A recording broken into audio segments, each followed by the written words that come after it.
Terry from Eric Sport, and today I want to look at some assistance strength training that can have some profound effect on your overall performance and well-being. Now, I graduated in 2009 from the equivalent of the Danish Institute of Sport as a strength trainer, physical trainer, whatever you want to call it. Now, everything that I learned is probably based around train the body as the whole unit, and in general it's something that you want to do. And assistance movements, think curls or calf raises, were disregarded. The rationale was like the big compound movements train your whole body anyway, so you don't need anything else. Now, I don't agree with this, never agreed with this, and if you look at some of the sports literature, specifically stuff from Dr. Michael Yesis, who trained athletics and real athletes and stuff like that, there is a place and time for assistance training. So today, using stuff that I found around here, we're lucky we have a wood workshop, right, at Eric Sport with Ron there. I just got this piece of wood here.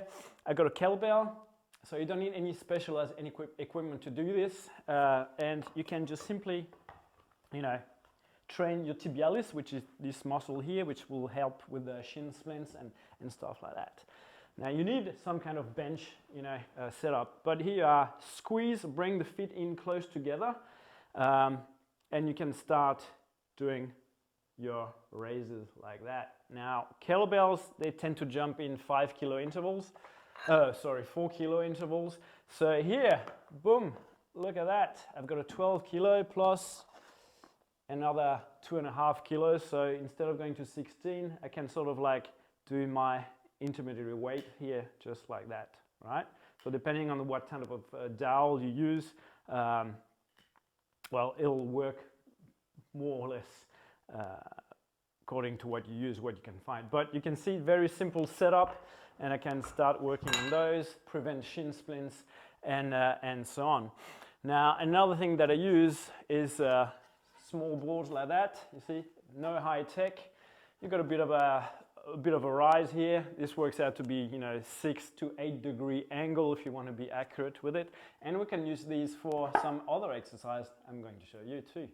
So that little slant board here can be used when you're doing squats. If you want to change from doing powerlifting style of squat to a narrow squat here where you can stress more the VMO, here where you'll need to raise your heels, right? So it can be used like for this. You can also, of course, use it for any type of stiff-legged deadlift to emphasize the hamstring stretch even more, so raising the toes.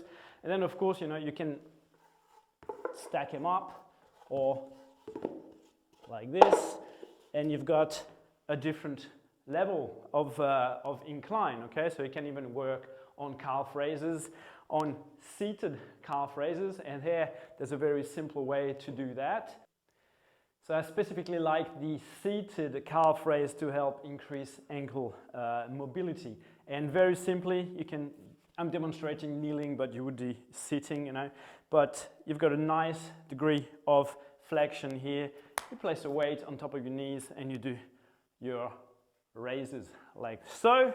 And then, of course, you want to go more of an incline, basic stuff. Again, use a couple of bricks. Now I've got a lot of stretch here, boom, and so on. And you can do those exercises as such.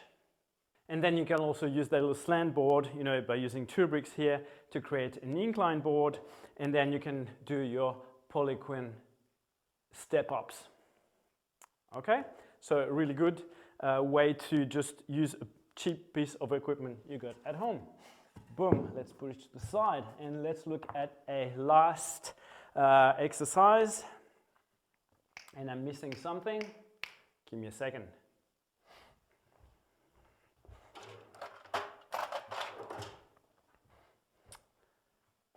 And I'm back. So there it is. Very important piece for my setup.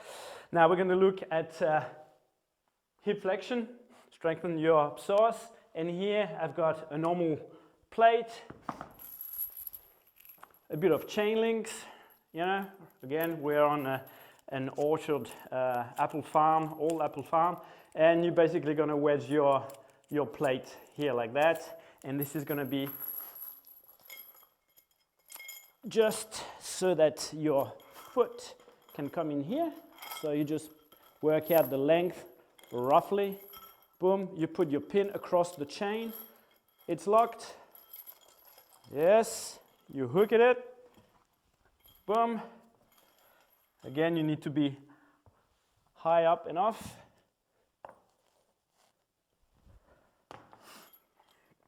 Here I go.